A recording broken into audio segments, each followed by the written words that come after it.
નમસ્તે મિત્રો, જુઓ આજે આપણે છે ને અહીંયા અમરપુરા ખરણા નીચે મસીયા મહાદેવનું મંદિર છે.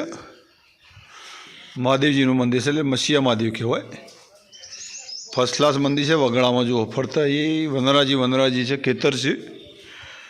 ખેતરની અંદર એક જગ્યા છે, ત્યાં જગ્યામાં ફરતા ખેતર છે, એ જગ્યામાં મંદિર છે મસીયા મહાદેવનું, અમરપુરા ગામના આ સાઈડ. હજુ જતાં પહેલાં તો ભગવાન ગણપતિનો દર્શન થાય છે. ગણેશ દાદાનું દર્શન કરીએ.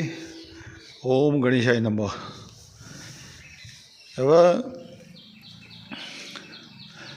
આ મસીયા મહાદેવ આ દાદાનું મંદિર છે. સ્વયંભૂ થયેલા છે આ મહાદેવજી. અહીંયા સ્વયંભૂ પ્રગટ થયેલા છે.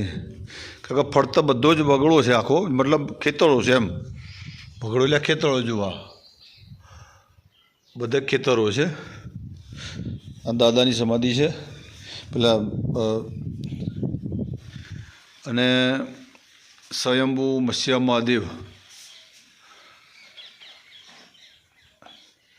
મંદિર છે. ખૂબ જ પૌરાણિક મંદિર છે. દાદા સ્વયંભૂ અહીંયા પ્રગટ થયેલા છે. એ દાદા મસીયા મહાદેવ. હવે મંદિરની ખાસિયત એક છે જોરદાર, કે અહીંયા જે આપણા શરીરના ઉપર જે પેલા મસા હોય છે, મસ નીકળતા મસા નીકળતા શરીર ઉપર મોં કહીએ છીએ અમારા દેશી ભાષા, મોં કી મસા કહીએ છીએ. મૂઢા પરથી નીકળતો પેલો ડીંબળો થોડો એ મોં ખરા ને, એ મોંની એક અહીંયા એક એવી છે કે અહીંયા તમે અહીંયા મીઠું મોનો ને, મીઠું જે ખાવામાં વપરાય છે ને મીઠું મોનવાનું, અને મીઠાની તે બાધા રાખો ને તે આવીને કગડીને કહો કઈ મસીયા મહાદેવ આજે શરીરની અંદર જે મારા જે આ મોં નીકળ્યા છે મસા એ મટી જાય. તો હું મેઠું તમારા પારા ચડાવી જુઓ, એ મેઠું ચડાવે છે. જુઓ એ આ બધું મૂકેલું છે, આવું બધું મીઠું મૂકે છે. આ જે દાદાની આ છે અહીંયા આ પ્રણાલી છે કે ભાઈ મીઠાની બાધા રાખાય છે. આથી મીઠાની કોથળીઓ અહીંયા મૂકવાય છે. કોઈ આથી આખું મીઠું એ મૂકી જાય છે. ટૂંકમાં કહેવાનો મતલબ કે આ દાદાનું ખરું ને મીઠાની જે મસા થયા હોય ને તો એના માટે બાધા રાખે છે.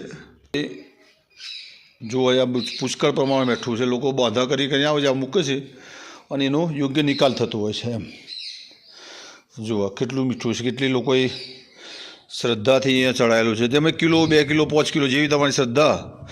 અને અહીંયા આ જો આ બધા મૂચી જાય છે ને, મટાઈ સિવાય તો કોઈ મૂચી રહી ગયું હોય ને, આ ચરાયેલું મીઠું સાઈડમાં છે ને, પાછું એનું એક જગ્યાએ એનો નિકાલ થતો હોય છે.